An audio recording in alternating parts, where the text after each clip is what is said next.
السلام علیکم۔ Urdu centre hub میں خوش آمدید۔ 12 سال کا کاشف بہت شریر لڑکا تھا۔ شرارت پر وہ اکثر والدین اور دادی سے ڈانٹ کھاتا۔ اس کی بہن علیزے اس سے 1 سال بڑی تھی۔ کاشف کی پھوپھی دوسرے شہر سے اپنے بچوں شان اور فائزہ کے ساتھ ان کے گھر آئی ہوئی تھی۔ وہ دونوں بہن بھائی کاشف اور علیزے کے ہم عمر تھے۔ ایک دن بچوں نے دادی سے کہانی سنانے کی فرمائش کی تو وہ راضی ہو گئیں۔ شان بولا، نانی کوئی بھوت کی کہانی مت سنائیے گا، مجھے بڑا خوف آتا ہے بھوتوں کی کہانی سے۔ یہ سننا تھا کہ کاشف کے کان کھڑے ہو گئے۔ ایک شرارتی مسکراہٹ اس کے لبوں پر اور آنکھوں میں ایک چمک سی آ گئی۔ علیزے مانے خیز نظروں سے اسے دیکھنے لگی۔ کہانی ختم ہونے کے بعد علیزے نے کاشف سے کہا، لگتا ہے تم شان کو بھوت بن کے ڈراؤ گے۔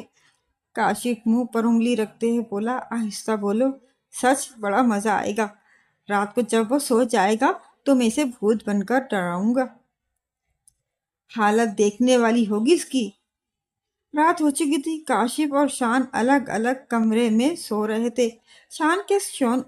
شان کے سونے کے بعد کاشف اٹھا اور چپکے سے باہر جا کر اس نے بھوت کا گیٹ اپ اختیار کیا۔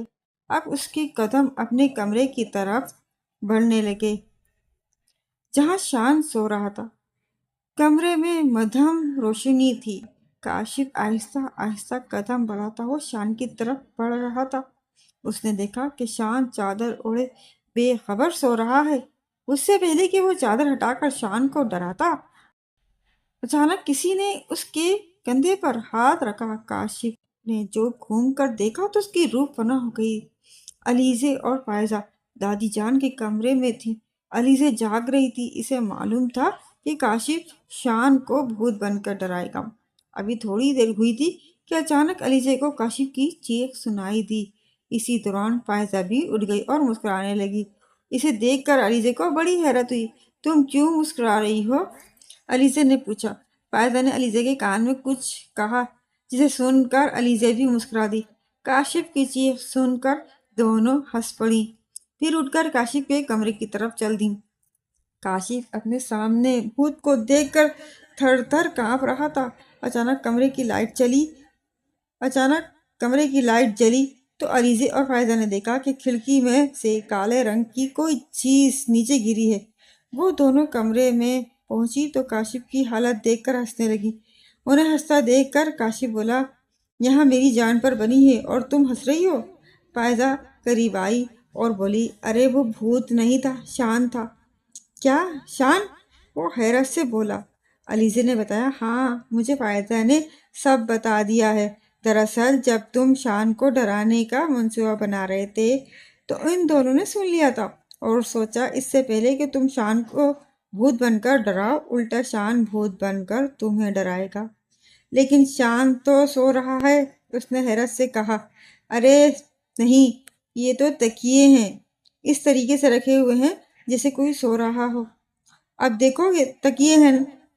یہ کہہ کر فائزہ نے جیسے ہی چادر ہٹائی وہ چیخ پڑی۔ شان وہاں گہری نیند سو رہا تھا۔ چیخ کی آواز سن کر دادی جان بھی نیند سے بیدار ہو چکی تھی۔ وہ خود سے بولی، ارے یہ بچے کہاں چلے گئے ہیں؟ چیخ بھی کاشف کے کمرے کی طرف سے آ رہی ہے۔ کچھ تو گڑبڑ ہے، جا کر دیکھتی ہوں۔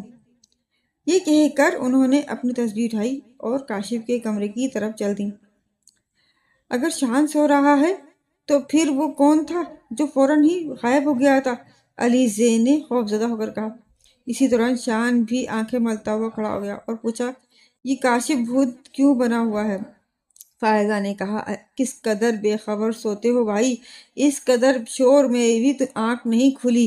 شان نے کہا، ارے مجھے لگا کہ یہ شور خواب میں ہو رہا ہے۔ اب کاشف کی سمجھ میں آیا کہ وہ اصلی بھوت ہی تھا۔ اسی دوران گھر کے باقی لوگ بھی اٹھ کر وہاں پہنچ گئے تھے اور انہوں نے بھی ساری صورتحال دیکھی تو کاشف کے ابو نے کہا، کہو برخوردار، اب کوئی شرارت کرو گے؟